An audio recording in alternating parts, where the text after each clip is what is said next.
Bon début du week-end à tous, mesdames, messieurs, merci de nous être fidèles pour cette nouvelle session d'information sur VSC TV dont voici le titre. Arrivé depuis jeudi 31 mai 2018 dans le Haut-Katanga, le président de la République a procédé ce vendredi 1er juin 2018 à la pose de la première pierre d'érection d'un port sec de l'Office de gestion du fret multimodal OGFREM à Kasumbalesa, ainsi qu'à l'inauguration d'un nouveau bâtiment de la Banque centrale du Congo à Lubumbashi, chef-lieu de la province du Haut-Katanga. Notez que ces cérémonies ont connu la présence de plusieurs personnalités dont le Premier ministre, le membre du gouvernement central, des députés et sénateurs originaires du Haut-Katanga, des députés et ministres provinciaux ainsi que bien d'autres officiels du gratin politico-économique congolais. Et puis lutte contre la fièvre à virus Ebola, un nouveau cas vient d'être signalé à Iboko, dans la province de l'Équateur, selon les statistiques du ministère de la Santé. Mais la bonne nouvelle reste qu'à ce jour, aucun nouveau décès n'a été rapporté. Toutefois, après la révision de la base des données, les décès confirmés est passé de 5 à 6 pour Bikoro et de 4 à 6 pour Iboko. Enfin, la dépouille mortelle de l'évangéliste international Joseph Olangui Ezekiel est arrivée depuis jeudi 31 mai 2018 à Kinshasa. Exposé au siège de l'église ministère du combat spirituel dont il est cofondateur, le corps de l'homme des dieux sera inhumé dans la concession familiale dans la commune de Lantsele à Kinshasa. Le président de la République, Joseph Kabila Kabange, a procédé ce vendredi 1er juin 2018 à Kasumbalesa dans le Haut-Katanga à la pose de la première pierre d'érection d'un port sec de l'Office de gestion du fret multimodal OGFREM dans cette cité frontalière qui connecte la République démocratique du Congo au marché international par l'Afrique australe et de l'Est. La cérémonie a connu la présence de plusieurs personnalités dont le Premier ministre, le membre du gouvernement central, des députés et sénateurs originaires du Haut-Katanga, des députés et ministres provinciaux ainsi que bien d'autres officiels du gratin politico-économique congolais, sans oublier de membres du cabinet du chef de l'État. Quelques heures après, le chef de l'État a inauguré à Lubumbashi, chef-lieu de la province du Haut-Katanga, le nouveau bâtiment de la Banque centrale du Congo. Un bâtiment de 4 niveaux situé au croisement des avenues Djamena et Mamaemo dans la commune de Lubumbashi. Après le dévoilement de la statue symbolisant le dynamisme économique du Haut-Katanga et la coupure du ruban symbolique, le chef de l'État a été conduit dans une visite des installations sous les explications du gouverneur de la Banque centrale, Deogracias Mutombo. Il s'y est de rappeler que la pose de la première pierre pour l'érection de ce bâtiment a eu lieu le 15 juillet 1989, mais que les travaux de construction n'ont commencé qu'au cours de l'année 2015 grâce à la volonté et aux efforts du chef de l'État, Joseph Kabila Kabange. Conformément au protocole présidentiel, le chef de l'État devra encore inaugurer dans les prochains jours le nouveau gouvernorat provincial du Haut-Katanga ainsi qu'un nouveau centre d'affaires ultramoderne appelé Hypnose. La première dame de la République démocratique du Congo, Marie-Olive Lembe Kabila, a lancé jeudi 31 mai 2018 la première grande récolte de maïs à la ferme présidentielle Espoir sur le site agricole Kiembe-Lwembe, situé à 75 km de la ville de Lubumbashi dans la province du Haut-Katanga. Il s'agit du maïs hybride de l'Afrique du Sud sur une étendue de 1000 hectares semés pendant 6 mois. Selon les prévisions, environ 7000 tonnes de maïs sont attendues à l'issue de cette récolte. Le but de ces projets agricoles est de nourrir les Congolais et leur éviter de recourir aux pays voisins pour la consommation des biens de première nécessité. Basé principalement sur la production de maïs dans cette province, ce projet a également pour ambition d'exporter les produits congolais vers les pays étrangers, comme l'a précisé la première dame Marie-Olive Lembe Kabila lors du lancement de la récolte. Cependant, les coordonnateurs de la ferme Espoir a sensibilisé les Congolais sur la consommation effective des produits du sol congolais venant de la présente production, en dépit du prix élevé, compte tenu de la non-utilisation des graines génétiquement modifiées. En outre, le coordonnateur rassure aux Congolais intéressés la disponibilité des semences d'autres cultures telles que le soja, le haricot et autres dans le même site. Pour des élections crédibles, inclusives et transparentes, la représentante spéciale du secrétaire général de l'ONU en RDC, Leila Zerougui, s'est dit optimiste et refuse de céder à toute spéculation. Ce, autour de l'aboutissement du processus politique et électoral en RDC. Lors de sa première conférence de presse tenue le jeudi 31 mai 2018 au quartier général de la MONUSCO à Kinshasa, Leila Zerougui a rappelé que le Conseil de sécurité de l'ONU a renouvelé en mars pour un an le mandat de la MONUSCO avec pour priorité la protection des civils et l'appui aux élections prévues le 23 décembre 2018. Et au cours de son allocution, la représentante spéciale du secrétaire général de l'ONU en RDC a indiqué également la prochaine visite du secrétaire général des Nations Unies, Antonio Guterres, à Kinshasa pour le mois de juillet prochain. En outre, Leila Zerougui retient de réagir au sujet de la candidature de Joseph Kabila pour laquelle l'opposition congolaise l'accuse de vouloir briguer un troisième mandat. Concernant le dossier de dédoublement des partis politiques et également l'existence des 4 UDPS, elle dit s'être entretenue avec le ministre de l'Intérieur et Sécurité, Henri Mova, et a obtenu de ces derniers l'engagement de corriger la liste de partis. Pour les départs de la MONUSCO, souhaité récemment par les Quinois d'ici 2020, Leila Zerougui a indiqué que le plus tôt sera le mieux si sur la République démocratique du Congo souffle un vent de stabilité. À l'issue de nombreuses investigations sur l'épidémie de la maladie à virus Ebola, un nouveau cas vient d'être signalé à Iboko dans la province de l'Équateur. C'est depuis un certain temps que cette partie du territoire congolais demeure touchée par cette épidémie. Au cours de ces études, le ministère de la Santé, à travers le ministre Oli Ilunga, a dressé la situation épidémiologique en date du 30 mai 2018. Au total, 50 cas de fièvre hémorragique ont été signalés dans la région, dont 37 confirmés, 13 probables et 0 suspects. 3 tests négatifs, dont 1 à Wangata et 2 à Iboko, où actuellement un nouveau cas suspect vient d'être signalé. Aucun nouveau décès rapporté à ce jour. Toutefois, après révision de la base des données, les décès des cas confirmés sont passés de 5 à 6 pour Bikoro et de 4 à 3 pour Iboko. Depuis le lancement de la vaccination le 21 mai dernier, 682 personnes ont été vaccinées, dont 499 à Mbandaka, 113 à Bikoro et 70 à Iboko.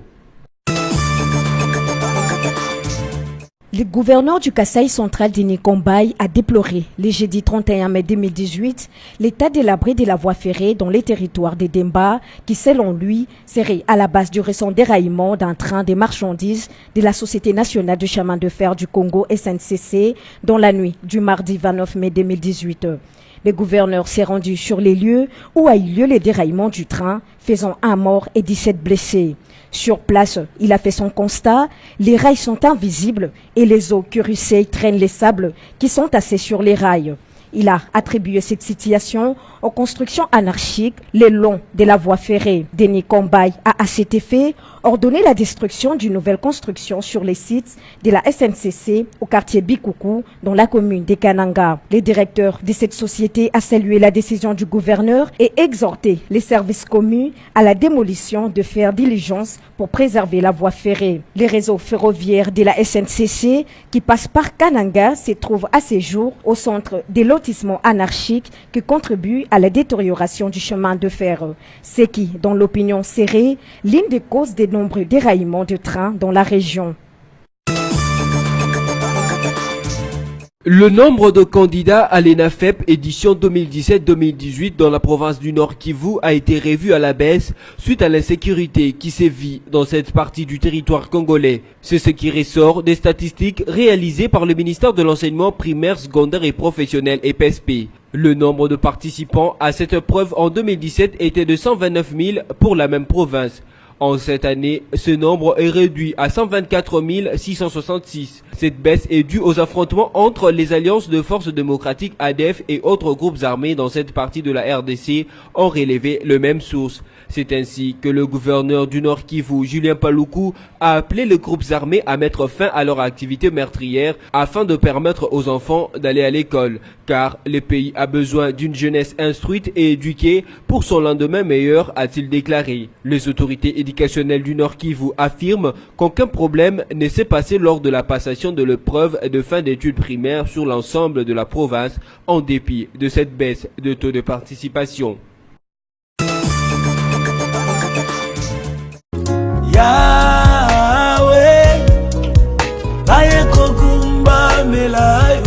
La dépouille mortelle de Papa Olangi est déjà arrivée à Kinshasa. C'est depuis le jeudi 31 mai 2018 que la dépouille de l'évangéliste international Olangi Joseph Ezekiel est arrivée à Kinshasa via l'aéroport international d'Njili en provenance de Johannesburg en Afrique du Sud. Le corps est actuellement exposé au siège du ministère chrétien des combats spirituels à la 17e rue limitée industrielle. Selon les sources concordantes, l'illustre disparu sera inhumé dans une concession familiale dans la commune de Lansele à Kinshasa. Rappelons qu'après avoir appris le message du décès de ce serviteur de Dieu, le chef de l'État, Joseph Kabila Kabange, avait dépêché son directeur de cabinet, Néhémie Mouilania, à la famille de l'illustre disparu. Ce, pour présenter les condoléances les plus attristées du président de la République, mais aussi pour apporter une contribution matérielle à l'organisation de ses obsèques. Oui, mon cœur t'adore. T'appartient.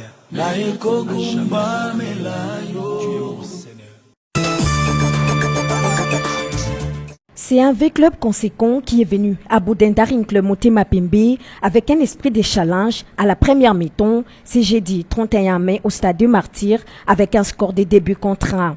Les dauphins noirs se sont ainsi imposés en jeu et en physique face à leur adversaire du jour. Fabrice Ngoma et Padou Bompunga ont été les buteurs de la tête pour le V-Club. Du côté des Champé, c'est le Patou Kabangu qui a permis à son équipe de reprendre un tant soit peu espoir avec la réduction du score dans un ultime instant du derby quinois. Le Daring Club Motema Pembe a ainsi terminé sa manche allée de play-off sur une défaite alors que le V-Club jouera son dernier match ce dimanche 3 juin contre Maniema Union à Kindu. Place à présent au rappel de titre. Arrivé depuis jeudi 31 mai 2018 dans le Haut-Katanga, le président de la République a procédé ce vendredi 1er juin 2018 à la pose de la première pierre d'érection d'un port sec de l'Office de gestion du fret multimodal OGFREM à Kasumbalesa, ainsi qu'à l'inauguration d'un nouveau bâtiment de la Banque centrale du Congo à Lubumbashi, chef-lieu de la province du Haut-Katanga. Notez que ces cérémonies ont connu la présence de plusieurs personnalités dont le Premier ministre, le membre du gouvernement central, des députés et sénateurs originaires du Haut-Katanga, des députés et ministres provinciaux ainsi que bien d'autres officiels du gratin politico-économique congolais. Et puis lutte contre la fièvre à virus Ebola, un nouveau cas vient d'être signalé à Iboko, dans la province de l'Équateur, selon les statistiques du ministère de la Santé. Mais la bonne nouvelle reste qu'à ce jour, aucun nouveau décès n'a été rapporté. Toutefois, après la révision de la base des données, les décès confirmés est passé de 5 à 6 pour Bikoro et de 4 à 6 pour Iboko. Enfin, la dépouille mortelle de l'évangéliste international Joseph Olangi Ezekiel est arrivée depuis jeudi 31 mai 2018 à Kinshasa. Exposé au siège de l'église ministère du combat spirituel dont il est cofondateur, le corps de l'homme des dieux sera inhumé dans la concession familiale dans la commune de Lansele à Kinshasa. Ainsi prend fin cette session d'information. Merci à vous de l'avoir suivi et restez branchés sur votre chaîne.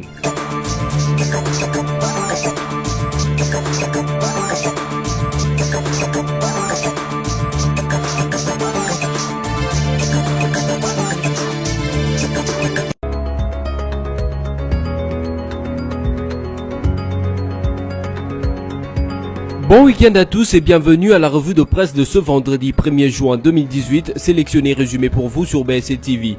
Ouvrons cette revue de presse avec les sites d'information Congo Virtuel qui titre Joseph Kabila à Lubumbashi pour une série d'inauguration.